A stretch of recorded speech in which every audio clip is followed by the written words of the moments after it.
Hello, everybody. I'm your host, Ed Parcaut of Helping the Brave. Let's bring in our guest today, John Smith. It sounds like we're just making that up. How you Yeah, I doing, get John? I get that all the time, actually. But it's either between that, like it's fake, or I don't believe you, or let me see your ID, or I get the Pocahontas jokes, which Well, it's either that or, it's Smythe. It's the yeah. same. Well, all right. So, what service did you choose and why did you choose it? That's the only Uh, question I ask every week.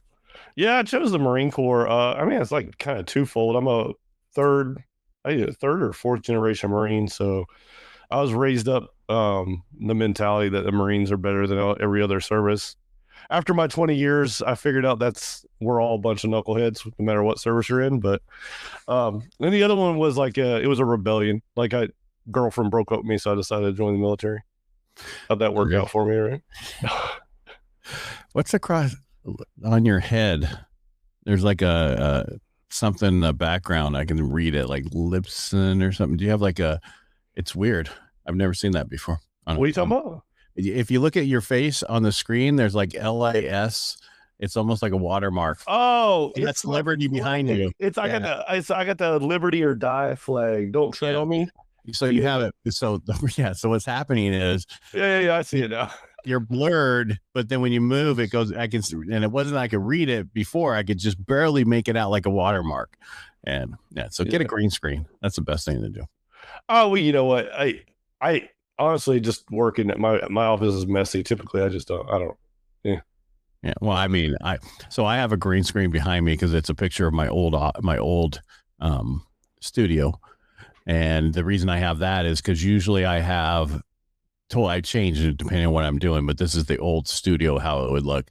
But my DSLR went, my computer went down, my Mac went down, and then to reset it up through a Microsoft, it's just a nightmare. And so I waited for my Mac to come back, and I got it all set up, and then my Mac went down again. So like I'm done. We're just gonna go with this camera for now. I think your first problem is having a Mac. Actually, you would think that, but the problem is, I'm a Microsoft guy. I cut Mhm. my teeth. I mean, all the way back to freaking 286s and 486s, back way before you even knew about computers. Probably, I've been around forever. Mhm. But I'm just saying. So I've done them both, but I did so much stuff before graphic wise. I'm in the mortgage industry. You wouldn't think I'd do this, and so for the longest time, I couldn't do Mac because everything we had Flash and other stuff in it. So it wouldn't work on a Mac. And so Yeah. but then I switched back to Mac. I go back and forth between the two, depending on whether I use it for my studio. So in the studio, I had a Mac. It was the best thing for the studio. But because My, Microsoft, go yeah. ahead. Well, I was going to say my only gripe is I like to build my own computers. I do a lot of IT stuff like 3D printing software, stuff like that. And Mac, it is great. I actually don't have a problem with it. It's just they're so they don't Expensive. well, they're expensive, and then you can't like my PC I ran, I built every part of it. So Right, but I don't do desktops anymore. So I do all laptops or whatever, so I can move around with it. But because I understand totally that, because otherwise, but so like the problem is what I need now is the 5M, the M5 chip from Apple. And if you look at the computer, because I do a lot of Vive coding now, and I'm breaking my stuff because I have so much going on, and they're like, "You're losing memory. You don't have enough memory." It's like, dude, you know how many terabytes? Another, I mean, it's just amazing how much things have changed. And when I took my Mac into Apple, and they gave it back to me the second time, they go, "We were supposed to ask, what are you doing to this? What are you running on this?" I'm like, this. Well, you bought this in 2020 or 2021, and at that time it was a 2-year-old Mac. I go, yeah, but MacBook Pros at that time did not have the new chips, and it took you like another 2.5, 3 years to come out with it. It's not yeah, my fault it's old. It's your fault. Because if you would have had the new chip, I would have bought it back then. But you didn't. You had it in all the other stuff, but you didn't have it in the MacBook Pro. So enough about freaking computers. yeah, we just nerded out. Well, no, the thing is, it's just, and my biggest thing is remembering Control C or Command C, depending on which I'm using. I'm always hitting the Yeah, wrong key when I do the yeah. shortcuts because I'm going between the two, and it's a little difficult sometimes. But I mean, whatever gets me to where I need it done. But They are ease of use. They're probably the best thing in the world. So, Well, to do vibe coding in Claude now, it's a terminal, kind of like what if you remember back in the. what are you talking about vibe coding? I think I'm not familiar with that. That's creating apps with Oh, okay. yeah, it's called Vibe VIBE coding now.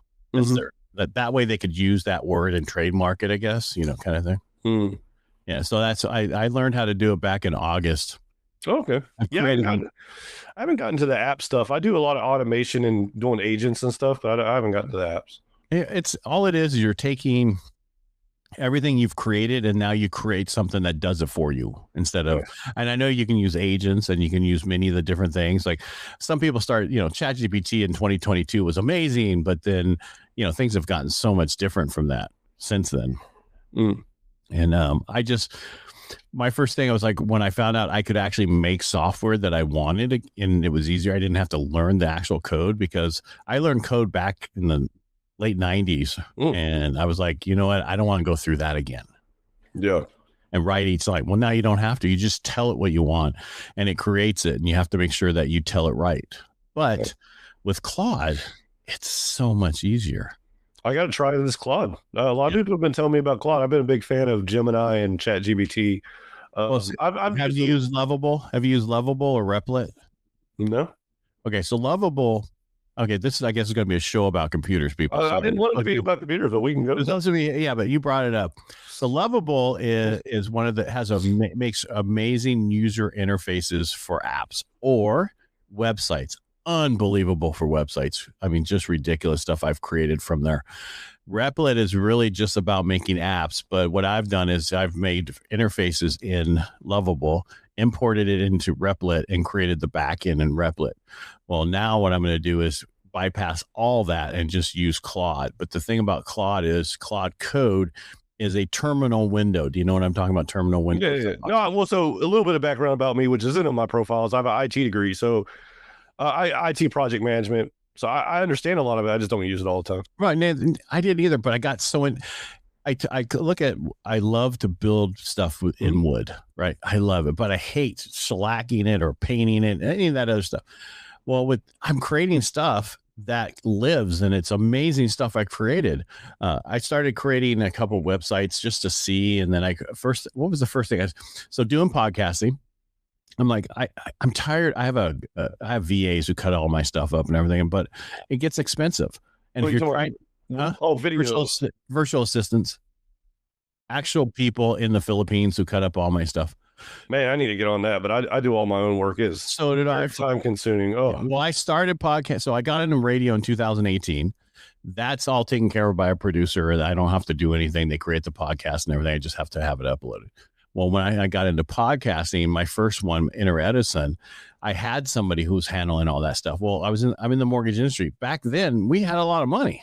It was we were doing good. Then, I don't want to get into political stuff, but Biden stopped the pipeline, and next thing you know, we have 5% higher interest rates because of inflation, and nobody understood inflation, but I did, because I remember my parents bitching about it when I was really young.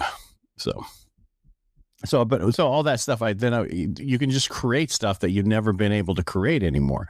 And that's why I love it. I mean, I created this podcasting thing where you drop your MP4 in, it will auto edit your audio file, and it will cut up all your other files. And it's set up to where it cuts it apart and then it puts it back together and auto distributes it for you. Wow. I'm 85% there. I got to finish. What the problem is, I'm very particular. If you know anything about podcasting, you're supposed to have your main file. You're supposed to have your audio file to upload through Libsyn or somewhere else. But I want to have it cut up like Opus Clips. I want 5 shorts. I want a 3 and a 5 minute version, 2 of them. And then I also want a 10 to 12 minute version. Well, it cuts up the longer stuff perfect, but the shorter stuff, like for TikTok, it's not perfect yet. And that's what I'm working on. And so I'm going to bring that whole software thing into Claude Code and have it rebuilt in Claude Code, because I've been just taking parts of it and dropping it in Claude and having it fix it and putting it back in Replit. Well, now I'm just going to move the whole thing over there once I get the terminal window set up. It's just one of those things. I've been lazy doing it that way when I should have just gone ahead and started the terminal window. I think you're doing exactly what I'm doing, but like a lot more. Because Yeah. what I do, well, I do a lot of the same stuff. So I'll take the transcript from my podcast, and then I do my initial edit. I use Gemini because Gemini, I like it because you can actually drop a video file in there and it can look at the data and tell you what to edit to make it look better because it reads the video file because Right. Google and YouTube and all that stuff. But yeah, I basically wrote. So I like to write master scripts. So like in automation, but I haven't based off of that give me suggestions where to do all the cutting. So I still do all the editing, cutting, but I use AI to kind of go through like the hours of audio and transcript to kind of find the best spots. Right. I have it do that too, but then I have it cut it. Yeah, I haven't got to the cutting part. That's what I'm saying. You like, Well, I'm just saying. So I created this thing, and the problem was I used Cast Magic originally. I dropped my MP3 in there, and Wow. it would do. That's a software that's been out there for a while, and it would do the titles and descriptions and all that stuff. And I loved it. So my first thing when I came back from Vive Coding, I created the thing called Mission Brief, and it was a Cast Magic spinoff that would do the same thing. But then I was like, wow, I can do that so easy. Why don't I just make the whole thing? Well, I should have just stopped there and made individual things. But no, I want to have you do one drop and you're done. That's what my goal is. Dude, I need to pick your brain at another time because that's what podcast is about, man. It's right. About you, but it's also about other things. And us being veterans, we always come up with things. Well, the whole thing that's so great about Vive coding and being able to create an app. I created a couple of websites for some people, and they go, "Can you manage them?" I'm like, I don't want to do this. And so I'm like, okay, so first of all, they paid me a lot to make these websites because I didn't want to do them in the first place. And so I'm only charging $99 a month for maintenance, and I do a blog a week for them. Well, I created a software called Night Signal that looks at every API of their website and everything to make sure it's up and running all the time. And it tells me that it's up and running. It's kind of like Uptime Robot. And there's a few other ones, but mine has so many things in it. It's ridiculous. Yeah. Yeah. And I did that so that I could do everything that people wanted, and I could make so much money per month as a residual income, but I don't have to spend all my time on it. It just tells me where my problems are. You know what I think is fascinating? I talk to my wife about this quite a bit because she's always seeing me tinkering. I do a lot of the same stuff, tinkering on my computers, tinkering with 3D printing or AI or whatever it is. And I'm like, it's always about making my life easier, like automating it. It's not that I'm trying to replace the work. I want to have it kind of do on its own. And then I can find a new thing to tinker, then I can move to another mission. So. Right. Well, that's like for me, the whole thing, I wanted to increase so in my industry, we have these different LOSs, that's for our processing and stuff. And they're freaking expensive. They're $150 a month plus for each user, plus all that stuff. And I'm like, I want to replace that. Well, I created a website for my reverse mortgage business, which is a separate company. And then I was like, I wonder if I can build this LOS off of it because there isn't one for us brokers out there for reverse mortgage, and it built it. I just went into my wholesale lenders, copied the certain things and dropped it in there, and it made it. And it's the first that I've seen for a broker, and it's now they can just automatically go through. It's in the thing. I can upload it to my lender. Well, I did the same thing for my regular mortgage business. I focus on veterans, and that's my loan squad business. I did the same thing, and now I have my own LOS, and I don't have to pay anybody for it. That's why I do it. So I don't have any outflow of money. I needed a short URL, and they wanted $29 a month for me to use because I use Lovable to make the websites. Well, I wanted to send it to somebody and not tell them where I had it made at. And I'm like, I want a short URL, but I don't want to pay $25 a month. So I made my own app. And then I added a QR code that's smart, meaning that it used the URL changes to it. So you can print it one time and change the direction wherever you want it to go forever. Oh, that's pretty neat. Yeah. And that's called shortfuse.io. So if you want it, need it, just go in there, sign up for a free account. I'll give you a full account. Nice. I don't need it. Everybody's like, you making money off those? Yeah, I'm not paying $29 a month. Yeah, but I mean, eventually. Well, the thing is, I interviewed a guy on my Inner Edison podcast, and this is people are like, well, I'll tell you what my real goal is in a second here. So I interviewed a guy who's a VC on my Inner Edison podcast, and I was talking to him, and I told him I made that shortfuse.io and what I created, and he started laughing. He goes, 2 years ago, I got a buddy of mine $3 million in VC money to build the same thing you built in an afternoon in Lovable. Mm-hmm. That's the thing. But my big thing right now I'm doing is I just finally got my benefits after fighting for 20 years. And so I created VA Claim Bridge.com. Mm-hmm. That's what I'm going to work on. And that is the thing that's going to be my holy grail, which is to make sure every veteran can get their benefits without having to pay somebody to get your benefits. Yeah, I got lucky out the gate. Well, not out the gate. I guess. Well, you retired. There's a little. I'm retired. Yeah. So as you retire out, it's a lot better because your medical record's always right there. For people who get out after 4 years, 5 years who haven't gotten out in the last 10 years, it's difficult. If you're 50 and older, which is 70% of the people going for the benefits, it's difficult. 100%. Because like my dad, he got out in 87, but he only did like 12 years in the Marine Corps. And I don't even think he has a percentage. I've talked to him. I think they pay for his hearing aids. He's like 100% deaf on the right ear. That's only fighting 10%. A claim. He's been fighting a claim his whole life. Still doesn't have a disability rating. And you're absolutely right. I got out in 2023. In 2014, the military everything went electronic. So they went from, it was like 2014 or 2012, it doesn't really matter, but which made it better for anybody getting out, even whether they do 4 or 8 now or whatever it is, because you can download your medical records. It makes it real easy to claim everything because you have everything right there. Yeah. So you're absolutely right. For us paper people, they have to then get your medical record and upload it. Well, my dad doesn't even have his medical records. They have it at the National Archive. They don't have his medical record. No, he's requested it. They said that there was a fire. They didn't, according to him, and I only believe him. He said that they don't have it. He lost his records. Does he have buddies still alive? I don't know. Well, yeah, because some of the guys I work with actually serve with my dad. Well, the reason I say that is you can get other people to say this happened to you or this kind of stuff that's happened to you. There's ways to get around all that. So, I actually just helped my father-in-law get a rating and didn't even know him while he served. He only did 3 years in the Navy, but I wrote him a buddy letter because, I heard his stories and knew what he was dealing with. And I was like, hey, based off of what I know, seems like he's still dealing with a lot of stuff. I was like, didn't observe it while he's in clearly, but this is what I know. Well, that's after the fact. So the PTSD. Yeah, a little bit. Yeah. That's the big one that gets you, 50 to 70% kind of thing, depending on what that number is. There's so many ways to get to 100%. Just regular, not lying about it, all that stuff, not using a claim shark, all those kind of things. And my thing, it's very, very simple. If you, especially denials, like the first time you just upload your VA claim letter in it, you upload your DD-214 and it'll tell you how to get the stuff up there. So nice. Yeah. Really awesome. Like I said, it's not finished. I have some people working on it.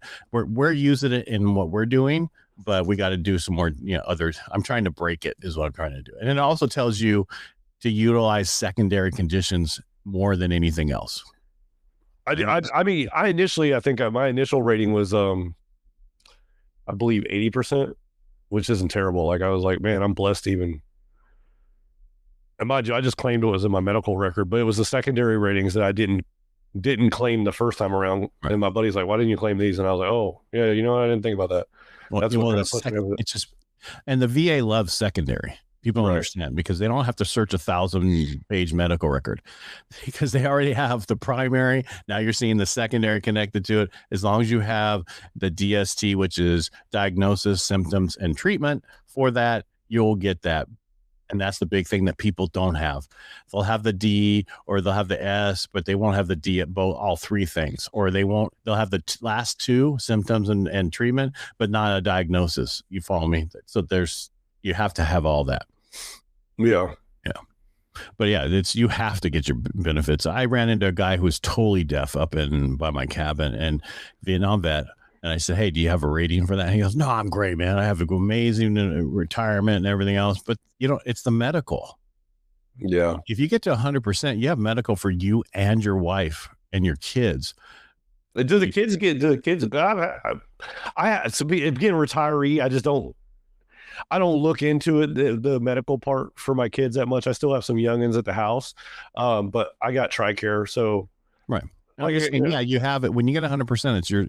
It's everybody, but it's you and your wife forever, and for sure. Yeah. I knew it covered the wife. Yeah, I'll tell you what, man, like recently with all this stuff in the news, and I've had a couple instances, I don't know about you, I'm sure you have, where people like this whole VA disability, I think people are like fighting against it, like thinking well, it was like stuff people were trying to get rid of it or change the way it's rated or something. Well, there's a lot the VA was doing, and a lot of people have done some scare tactics out there to Right. get ratings. I'll just leave it at that. And so it's not always as bad as they think it is. If you want information on how things are going and how to deal with it, just go to the VA Raider HQ guy on YouTube. He was a raider. He just retired for to rate you while you're going through the VA stuff. So he understood everything. I'd much rather listen to him about what's going on than anybody else. No, I wasn't talking about scare tactics, though. I know they're out there. I was just saying, like me, the whole language of calling it a disability is kind of me. I'm like, it's workman's comp, man. We all got injured while we were working, so why would? But it's compensation and pension and compensation. Right. So it's the compensation for your service, disability. You can call it whatever you want. It's just the compensation for for what they've caused for right. service. That's all it is. Yeah. I mean, some people don't want to get in for the PTSD. They don't want that because when I got out, PTSD was a scarlet letter. If you got it, you couldn't get jobs, you couldn't get certain things, and it's not the same these days. Well, I can see like even now because like they still every time the gun laws come around, they talk about mental illness and you can't purchase a gun or like that would be 100%. Right. That's what I'm saying is I think they're like to your point, scare tactics is like the thing about 100%, people don't understand 100% PTSD means you have all these things. Suicide ideation is 70, right? So to go from 50 to 70, that's suicide ideation. I can't even say the damn word today. And then to go from 70 to 100, you cannot handle your own finances. Right. That means you can't have a debit card. If you got a debit card, you're out. Don't even try. No, I agree with you. This is the education piece because you see, like, people don't understand that. Yeah. Well, and for me, it's getting that information out there and I want it in one place. And that's why we actually have a marketplace attached to the thing I'm building so that you can connect with Nexus Letter people and good ones, not the ones that are so ridiculously expensive or the plants. That's just ridiculous what those people do. But all right. So we've been talking about this for a lot, but we really never got into you. Oh, yeah. We did find out you were a Marine, then we got into this whole computer thing. When you retired out, what did you do in the Marine Corps? Oh man, I did a lot. Well, my MOS was 7236. It's a tactical air defense controller. Best way I can explain that is if you've seen the movie like Top Gun, which everybody's seen the new one, I'm sure. Those really cool Navy pilots have a controller that controls them during the dogfight. So like air-to-air missions and bomb deep missions. So I was an air controller, so I control Marine pilots during the dogfight, as well as Navy because we're Department of the Navy.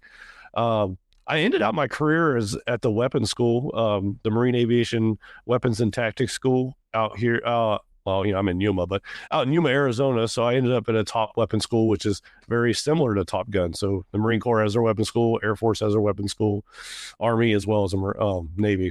So just a weapons instructor, and I had a really good career. So yeah, the Navy was really upset when they moved the Top Gun from Miramar to Fallon, Nevada, because it wasn't the same anymore. Yeah, I had the opportunity to go out there and go through their ground school for their controllers. It was really a good experience as well. Yeah, I love Miramar because I was stationed in San Diego. I was stationed in Miramar. I was stationed at Camp Pendleton. I was also stationed. But when I was there, Miramar was a Navy base. Okay, yeah. That's when they moved from El Toro down to Miramar. Mm-hmm.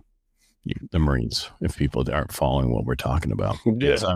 So I was stationed at Camp Pendleton, the older hospital, not the new hospital. So, all right. So when you retired out, how come you didn't go into aviation? You just had enough?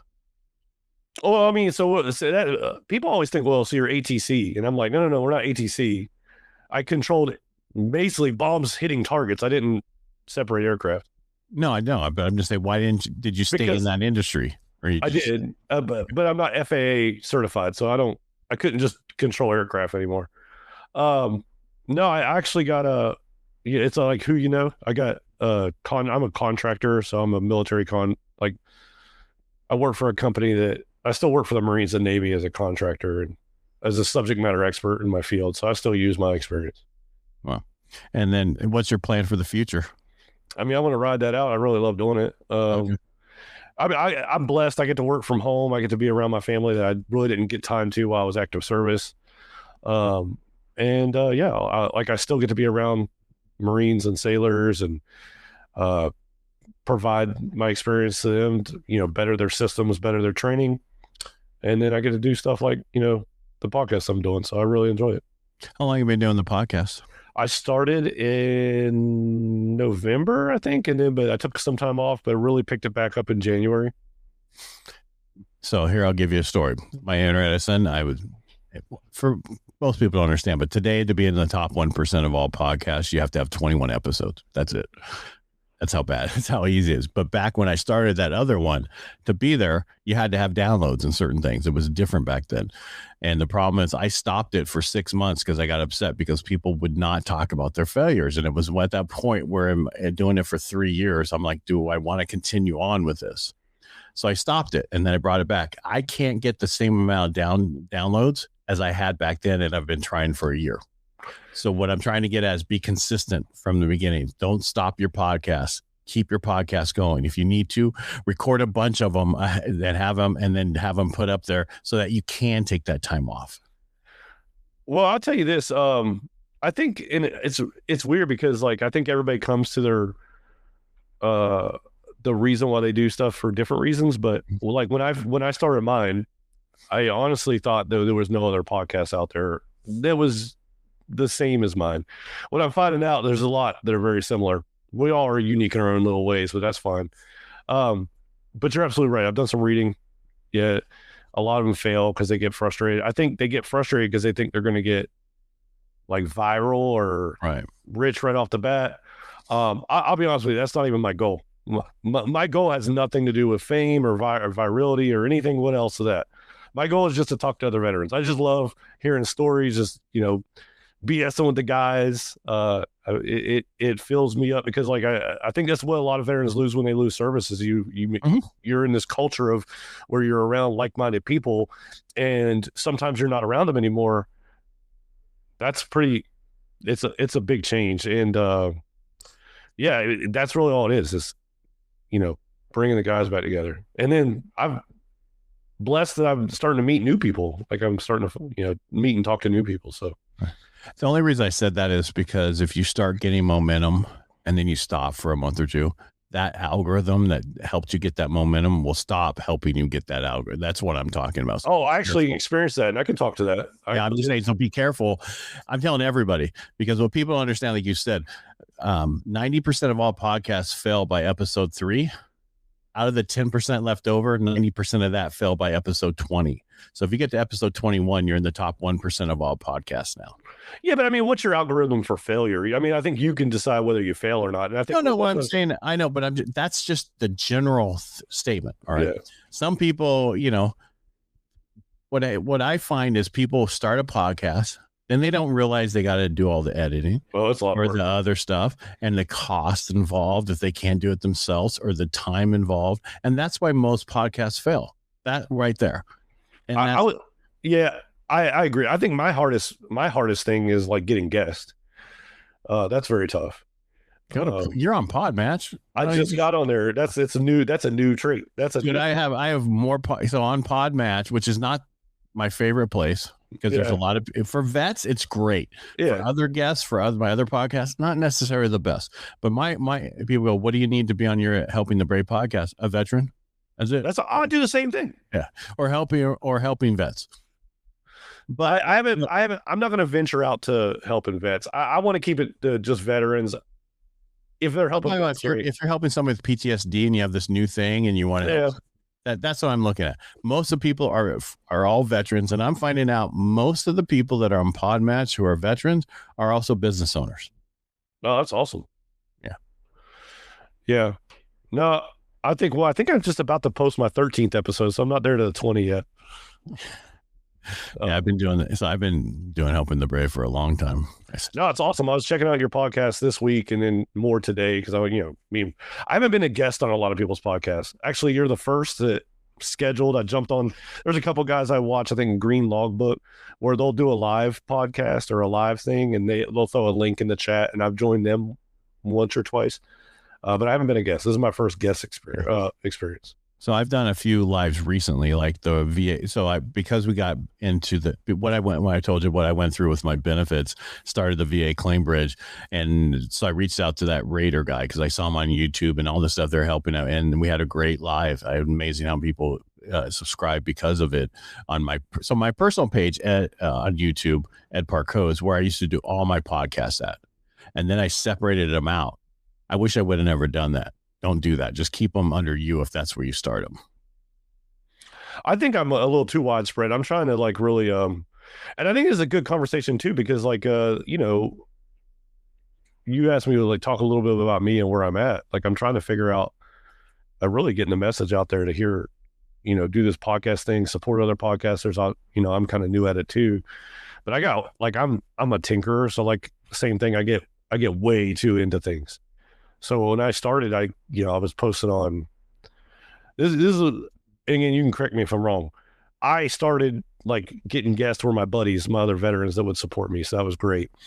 But then I post on Facebook and then LinkedIn and stuff, pointing at my channel, and all the views I was getting were my friends supporting me, but they weren't actually watchers. Well, that actually hurt my algorithm, because now YouTube thinks that, you know, they're always going to come back to support, and that's not always the case.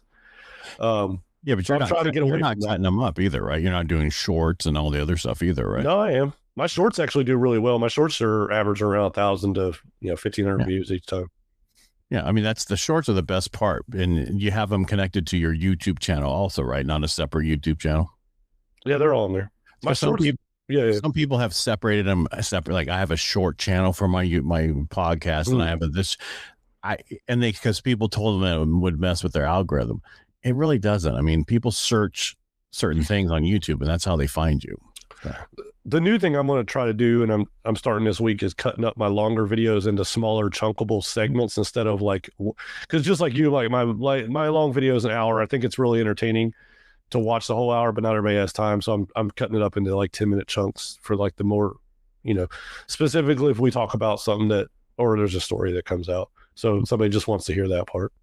Well, how I found out, when I created my Pod Veteran, which is the cut up thing I created, I have 77 AI agents in there, and part of the team goes out and finds all the trends that are going on, so that they can bring it back and you can add it to your video category. And one of them was YouTube was pushing 10 to 12 minute videos.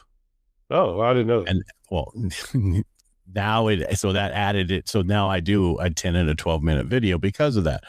And that's what, you know, using AI and everything else out there, not only use it to build things, but also go find things for you. Yeah. And that's like, I just built the thing called, so I have a radio show I've been doing since 2018. It's about real estate and finance. It's called Real Estate Jerky. We give you something to chew on. And the reason that name came up was a blog in 2010, and you never forget the name. Well, a friend of mine hit me up and sent me some stuff about AI, about these changes in the last 24 hours. And I searched it. It was all, I don't want to say lies, but it was more clickbait. They were talking about how Apple won't take any of the Vive coding apps anymore on their store, which is not what it said. It won't allow apps that create Vive coding apps. Right, follow me here. Companies themselves, they're not going to have those on there anymore. But if you create an app, they'll put it on there. So I created the thing called AI Jerky, which you can sign up for, and it'll give you all the AI that has happened in the last 24 hours, you know, instantaneously through SMS and also email if you don't want the SMS, so that you can stay on top of it. That I just got to finish that up. I got to move it. So what people don't understand, when you build it, and then you got to go put it somewhere so it's alive. And that's the part. On this one, I have to put it in two separate places, and that's what I'm working on. Because as you build stuff, then you have to learn how to deploy it. Oh, absolutely. Like I said, I'm actually, you're giving me lots of things where like, ooh, I get to go play with these new things I've heard. I didn't even know. Yeah, I started in August of last year, so almost a year in August this year, and the stuff I've created is just amazing. That helps me. And yes, eventually my goal is to, you know, sell some apps and make some money off of it. But I feel what's going to happen is these large companies that make you pay $29 a month or $75 a month are going to go away, and we're going to go back to the old way of software, which you pay a certain fee forever. I mean, you pay $100 and it's yours forever, or $50 or whatever. Yeah, I mean, I use AI as a tool for me selfishly. Like last year, I was looking for a job because a contract was about to run out, or thankfully, it didn't. It got re-signed, so I didn't have to look for a job. But I built a bunch of stuff that would basically take your resume, military resume, and it would turn it into what I had to do is like I would take the job description, take my resume, and then it would just reword it to that job description, not change your resume, but like put it in civilian language. Right. So it would pass those resume whatever things. It was very successful. I gave it to a few of my buddies and they're like, I don't know what you did, but I've literally gotten so many interviews off of whatever you did. And I was like, cool, man, thanks. And I didn't like charge them for it. I was like, again, it was a master prompt with some automation to it. It like literally would put out a resume for you. And like, what you can do with that is have it create create the app from that. Yeah, that's awesome. And then sell that app on Apple, Apple Store for a quick resume fix or whatever. Yeah. And so they just upload the resume and then it spits it out for them, and that's all they use it for. Those are the easiest, and you can sell for $5.99, cheap, and then thousands of people will download it, and that's how you make your money. Yeah. But that you have it already. It's just because everybody getting out needs to do the resume. Well, that's the thing I think is the toughest too, because we like the military to civilian speak and understanding, like if you were a master sergeant, well, that probably means you were operations manager of some point. You know how to manage a budget, you know how to manage personnel, you know how to manage tasks and timelines. So like you got to take those things that you did and you're no longer that, right, and do the same thing. You got to make it sound the right way. So I'm just telling you have something right there. That's nice. Yeah. And that was easy for you. And that's what you get to a point where you're like, you have an idea and you're like, and it's done. That's like my AI jerky. I use that name because it's getting harder and harder to come up with names out there that aren't taken already. Well, like even with my podcast name, I was trying to come up with something, unique that would, grab some attention. Yeah, you're right. Naming is tough. Yeah, well, my Helping the Brave, thank God I did that 5 years ago. Oh, that's a good one. Yeah. I converted that into my claims company, and then so it's Helping the Brave podcast versus helpingthebrave.com. But again, we haven't charged anybody for helping them because the whole goal is to build out this app so that everybody can use it, and that's what my plan is. Because I have a mortgage company, I make good money. This other stuff is just fun. And what can I do with it? Someone asked me yesterday, I met with him because a friend of mine in my Rotary, I saw his website. I was like, God, that's horrible. The guy is so amazing. And that website was horrible. So I created this quick website. Well, quick, it took me a couple hours talking to the thing, while I was watching TV. And then I sent it to him. I said, hey, I saw your website. I think you deserve a better one. And he was like, holy shit. Yeah, I've thought about getting into website building for companies around here because I see half the companies I just got my yard redone in the back. It went through Yelp. The guy who ended up contacting me, he had a Facebook page, not even a website. And then the only way I could contact him, because he didn't have, it was like either text messages or through the Yelp, because he didn't have a website. So that was kind of frustrating. Like it'd probably take me an afternoon to build him just a basic website. It'll take you 3 minutes. But it blows my mind that they don't even think to do that, because like you said, with AI or just if you go to Lovable, which costs you $20 a month for an easy account, and you say, go grab. What I do so many. I find a website, or I tell it goes, and then make it a national chain. There's a whole prompt I use, and I'll show you when we get off here. Is a couple of the ones I've done, and it's the one I'm building for this guy. I have this thing called Ask Craig, which is who he is. He's a leadership guy. It's a whole gamification on it to keep you on his website, so that you build that people are on your website. Now you have more people coming to your website because more people are staying on your website. And it's a whole thing that I've came up with a long time ago for some veteran. I was on a podcast here, and I looked at the guy's website. I was like, wow, that's bad. So while we were talking, yes, I was totally attentive, but I could still type at the same time. And I created it and I showed it to him. like the following week, I sent it to him. I said, hey, they made this. What do you think? And then he's like, this is amazing, but I like to try to make it myself. Go ahead. I don't care. And so then I converted that one to this other guy. Yeah, I think the only thing that stopped me, because you said you get this mortgage company that makes you all that money, and you asked me what I do. The only thing that stopped me from starting my own business is like I got blessed with a job that I really love, and I make good money from it. I'm got my retirement pension, I got my VA stuff, so like I'm doing pretty well. But I do want to like help other people. Like that's my goal in life is like, oh, let's help other people too. So you need to have multiple streams of income. You do. Right. But what happens if the job you have, something happens to the job you have? And that's why, so I've been in the mortgage industry for 20 some years. The problem was it's so good for me that I would never venture out and do additional stuff. Right. The last 5 years, really the last since end of 23, has been very challenging. I usually do 30 plus transactions a month in my team and everything. Well, I don't have my team anymore because you couldn't keep them I'm in California.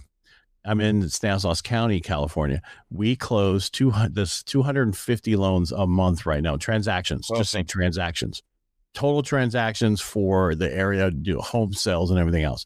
30% of those are cash. The rest are loans. Well, there's a lot of people fighting for those. Well, I do in other areas also.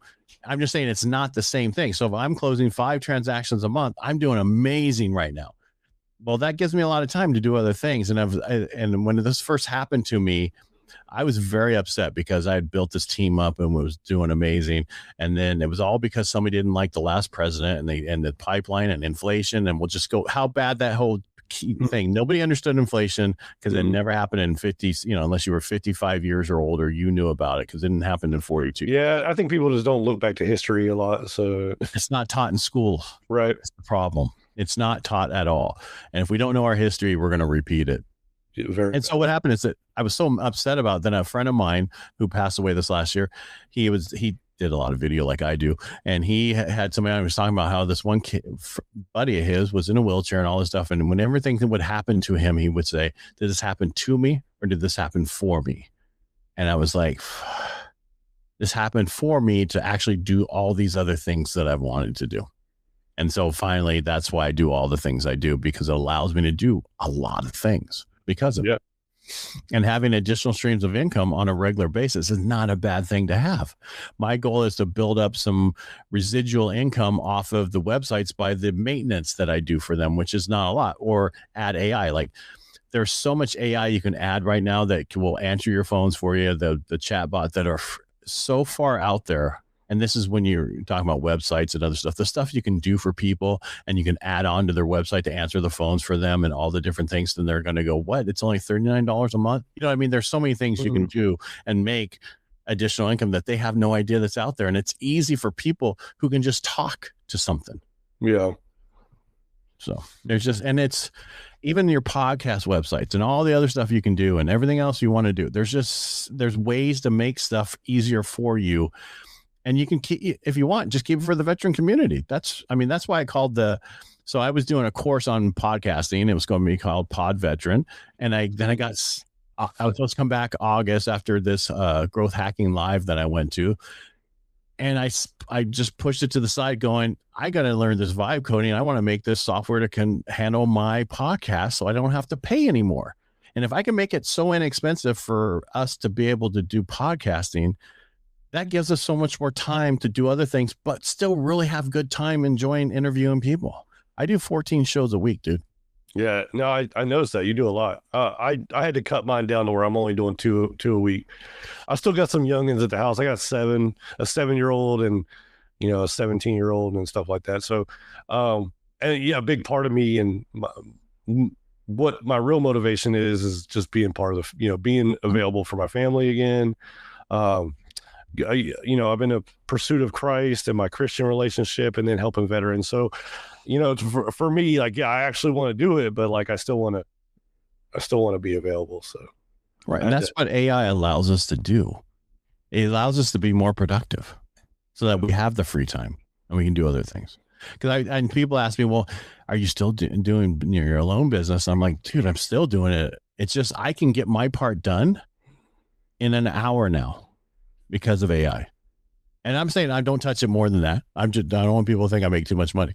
What I'm getting at is, though, I've created over what would normally take me 4 hours to do, I can get it done in an hour because I use other systems to make it easier.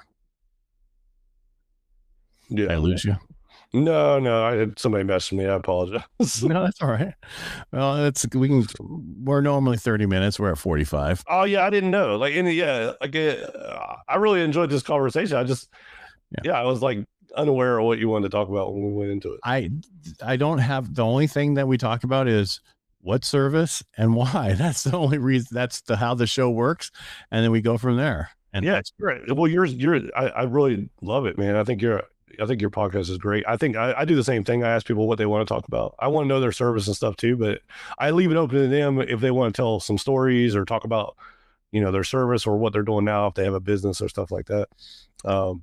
Stay on Podmatch because there's a lot of novel people on there. People who write novels. I mean, military people who have done them, and there's a couple guys who do the ones for Clancy now.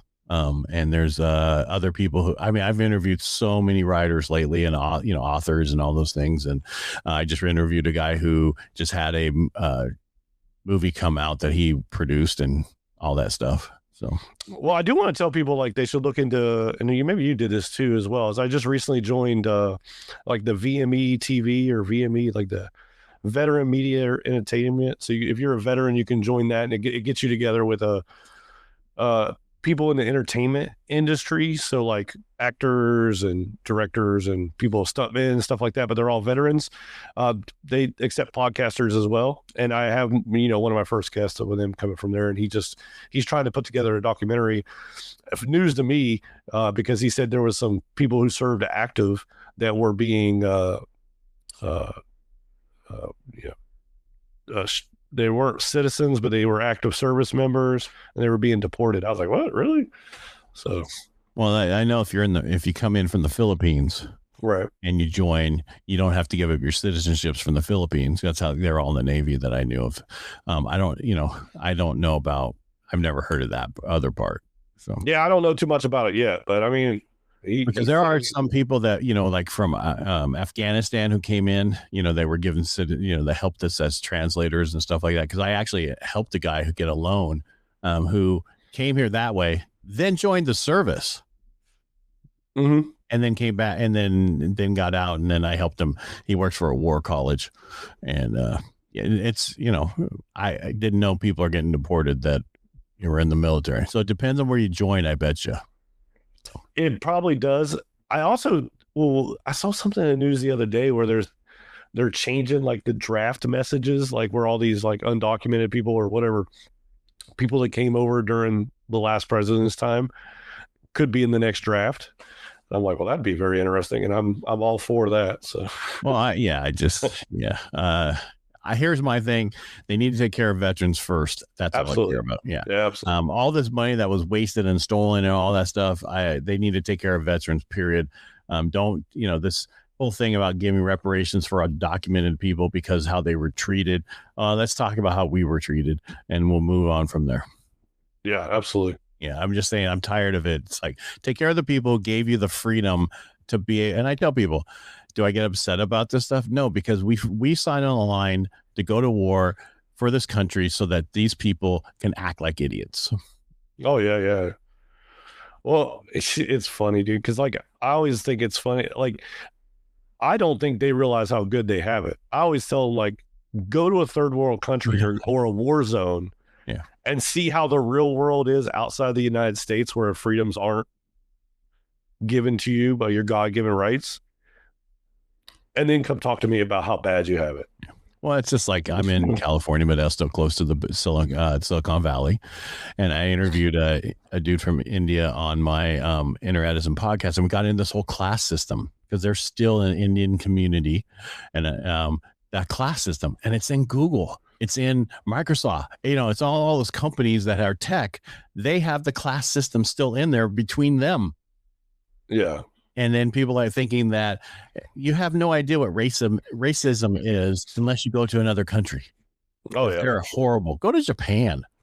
Yeah. I'm just saying, if they treat interracial people badly. I saw a comedian just recently. It was a Chinese comedian. It was like this lady. I don't know if you watch like Kill Tony or like the Kill Tony stuff. He has this one girl on, and she was saying China doesn't have an immigration problem because we only have one race. Because China doesn't let anybody else in their country. Right. And that's how it is. I mean, and a lot of the other countries though are like no more immigration because we cannot handle it. And that's what happened here. We had too many people come in, put a strain on our economy, and and people took advantage of it. Yeah. They can't, there's only, and I'm in California, one party state, which is the worst thing to have because there's checks and balances. I would never move back to California. I was stationed out there. My wife's from there, but until they fix that state, which will probably never happen. It's going to happen. It's going to happen soon. I hope so. I pray it will. The whole fire, you know why it's going to happen? Because all the people who are still pissed off, they can't rebuild. Rebuild. Oh, LA. Well, I just don't. Well, there's a lot they got to fix. They got to fix the political system. They got to. It costs. That political system is Arnold Schwarzenegger's fault. Yeah. Shit. Yeah. All right. So two people actually, Ronald Reagan, because he gave the citizenship to all these immigrants. We'll move on from that. But the second issue that was the biggest issue is when Arnold Schwarzenegger was in and it was coming to the primary, coming to the election, he pushed down this ballot thing that was the top. They were going for the top two parties in the state. It was put on there the top two people. What? So that means if you have two Democrats that have more votes than a Republican, the two Democrats are on the ticket and not the Republican. That's the problem. And that was because of that. So now the Democrats are like, we're not going to change that. Well, if the Republicans were that way, they'd say we were not going to change that either. That's the problem. And they don't want to change it. They need to do term limits. And they need to, term limits alone will change everything. I heard that this year they're struggling because like the top two people are Republicans right now. Yeah, because nobody trusts the Democrats because of what I said. The last election, this state was almost red.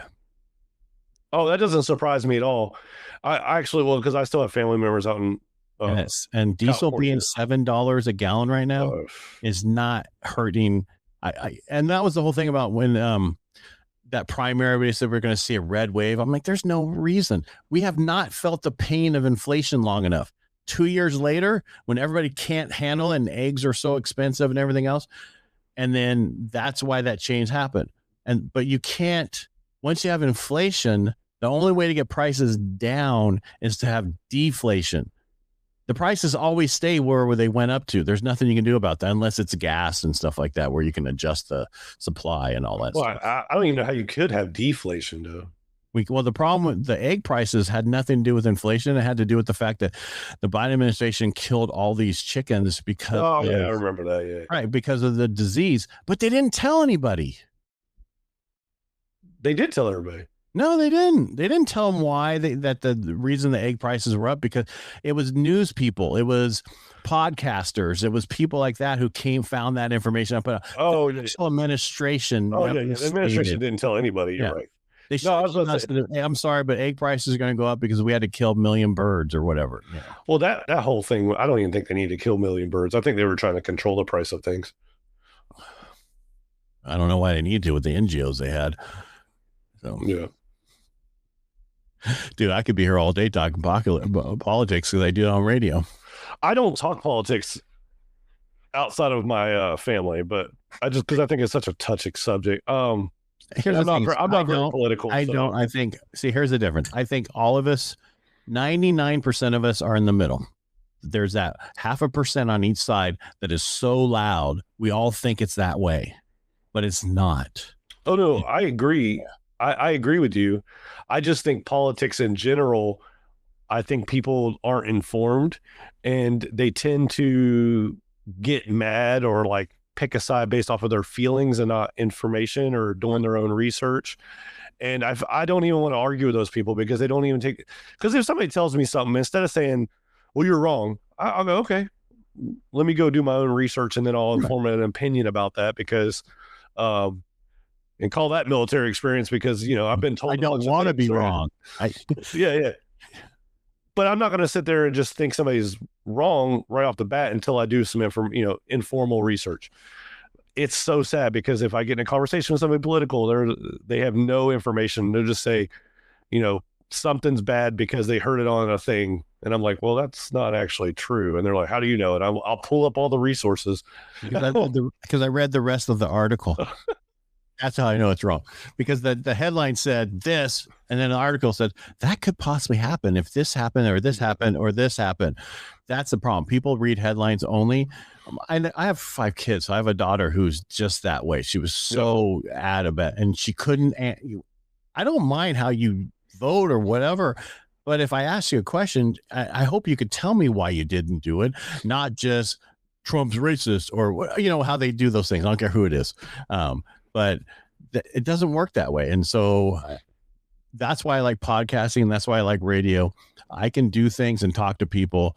What used to get me in trouble at a party with my wife, she'd grab my leg and tell me to shut up when I asked somebody a question, like they voted a certain way. And I wanted to understand how that, how they came to that conclusion that was the right way to go. Just because I want to understand human nature and how people are. That's why I podcast. I want, yeah.